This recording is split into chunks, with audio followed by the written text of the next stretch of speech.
Good morning, Kilmer community. Today is Tuesday, March 29th, 2021.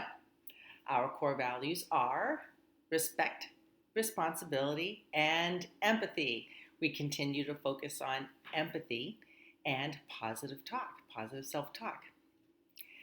So, today we have a couple of things. I'm going to share a word of the day. I'm going to share another woman in women's history, and I tell a couple of jokes, of course. So let's start with the word of the day. Take a look at this word here. What do you think that says? Obnubilate. Obnubilate.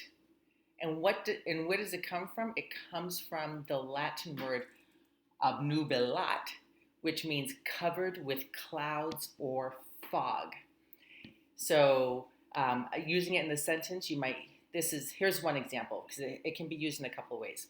So Corey refused to allow the sudden downpour to obnubilate his good mood or to put a damper or cloudiness over his good mood.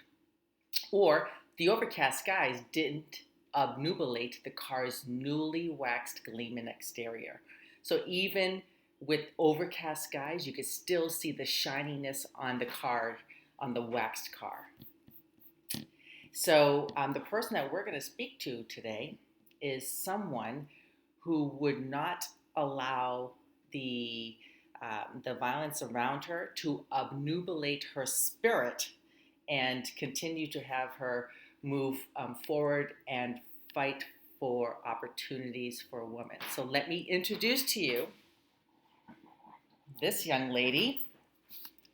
This is Malala Yousafzai.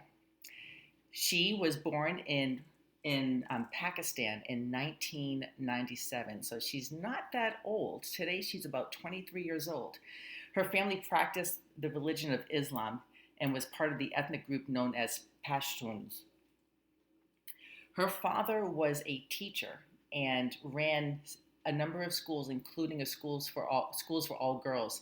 This was something that Malala had an opportunity to attend and get her education, and she was one of the top honors and highest in her class.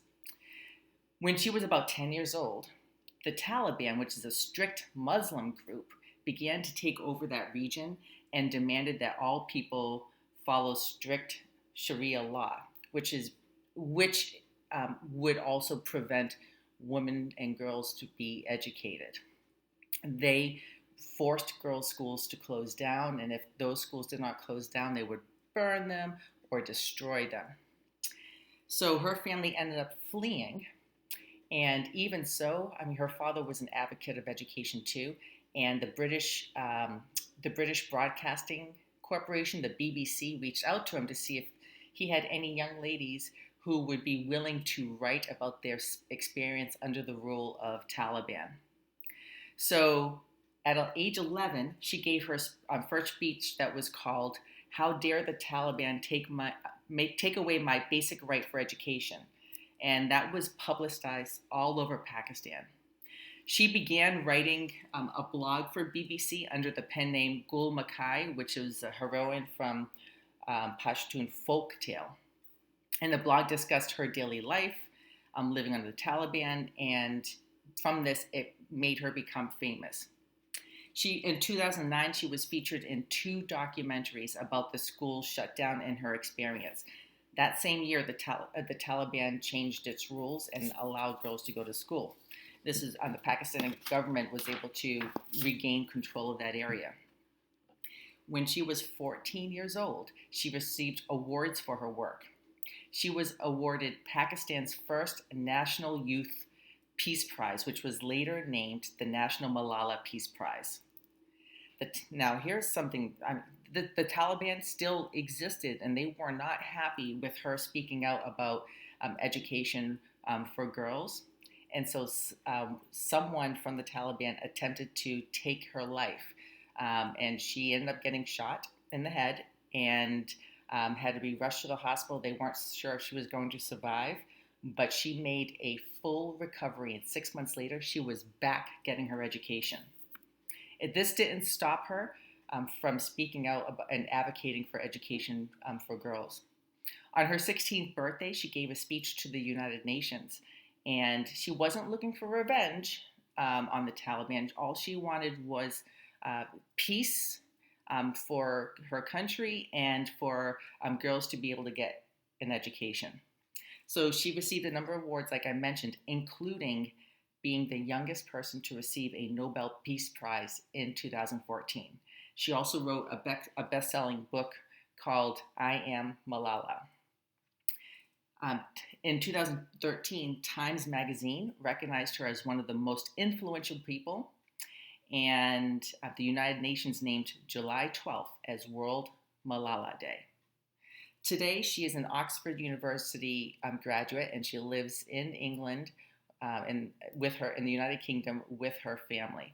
And she continues to promote the voices of those who have been historically marginalized and remains a human rights activist. She had a nice piece, a nice quote that I learned. She said, "When the whole world is silent, even one voice becomes powerful." Her one voice became very powerful.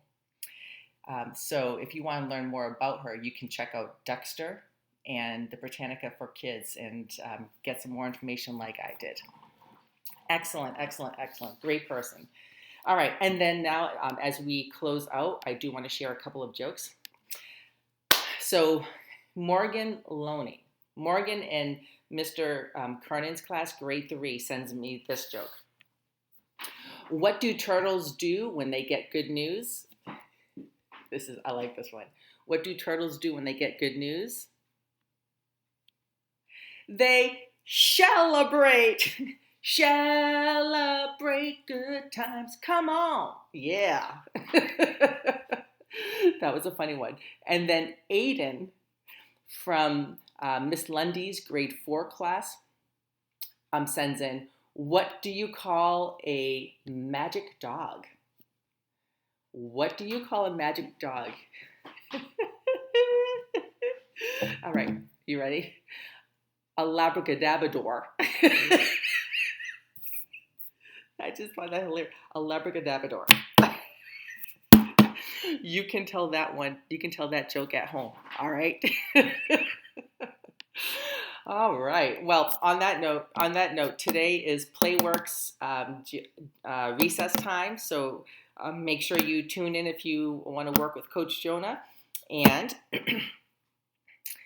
we love you. We care for you. We say this all the time. Happy to have you in the buildings. I can't wait to get outside and play some more, kickball or playing with the students out there. So make today and every day a great day. I will see you next time. Bye.